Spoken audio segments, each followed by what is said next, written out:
یو ځل بیا د پاکستان څخه په دې سره ګرمۍ کې د افغان کډوالو د راستنېدو بهیر چټک شوی دی. دا د تورخم عمري کم دی. د عمري کم مسؤلینو موږ ته وویل چې هره ورځ د پاکستان څخه په اوسط ډول شاوخوا 600 کورنۍ د تورخم له لارې افغان خاورې ته راوړي. راستنېدونکو کډوالو کې حاجي همیشه ګل د ژوند درنې 14 لسیزې پاکستان کې تېرې کړي دي. نوموړی د پاکستاني پولیسو د ناسم چلند له امله شکایت کوي. وایي کورونه یې ورنړولي، په جبر او زورزیاتي راړولي دي. 40 کاله مالته تېر کړي، ښه ژوند هم تېر کړی، خو د اوس په آخري وخت کې موږ سره زیاتی وکړ چې کورونه راباندې وران کړه. مثال بازارونو کې نه پرېښودل، یو شی او بل شی. پولیس په روژه کې موږ تراویح په پیره باندې کړي دي، په پیره هم تراویح کولې، ختمونه هم کول چې هله پولیس راغله هله پولیس راغله. نو دغه ظلم یې موږ سره وکړ چې بس پرېښودنې یې بازارو ته نه و. دغه وکړه الحمدلله اوس خپل ملک ته راغلو، خپلې خاورې ته رالو. دا شکرانګي ده زموږ.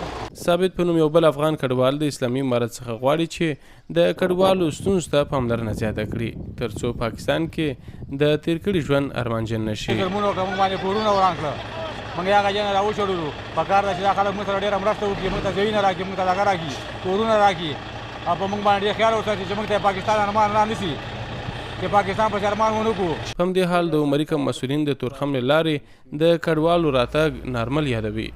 وایي د ورځې جریان کې د 400 کورنیو نیولې تر 600 کورنیو راوړي. په وینا یې د لوی اختر وړاندې د کډوالو راتګ چټک شوی و چې د 800 کورنیو نیولې تر 1000 دې غاړې ته راوړېدلې. دا پله چې بیا تر اختر وروسته دروازه خلاص شوې، بیا هم داسې په تدریجي ډول باندې 200 کوره، 300 کوره، 600 کوره، 700 کوره، تر 800 کور پورې. اوس فعلا بیا دا وضعیت نورمال دی. تقریبا دغه د 400 کورو تر 600 کورو پورې دونه راځي، په ورځو پورې فرق شته. نورې اسانتیاوې د خیمو په باره کې ورته جوړې شوي، د خوراک په باره کې اسانتیاوې شته، د یخو اوبو په باره کې اسانتیاوې شته، او خدمات چې دي هغه داسې چټک شوي دي چې په شوارو کې ټول کار خلاصېږي، مهاجر د باندې وځي. د یادونې وړ د افغان کډوالو ته د سرپناه لپاره په یو شمېر ولایتونو کې د ځمکو ویش چټک شوی دی چې دا چاره د کډوالو هیلې ورپوره کوي.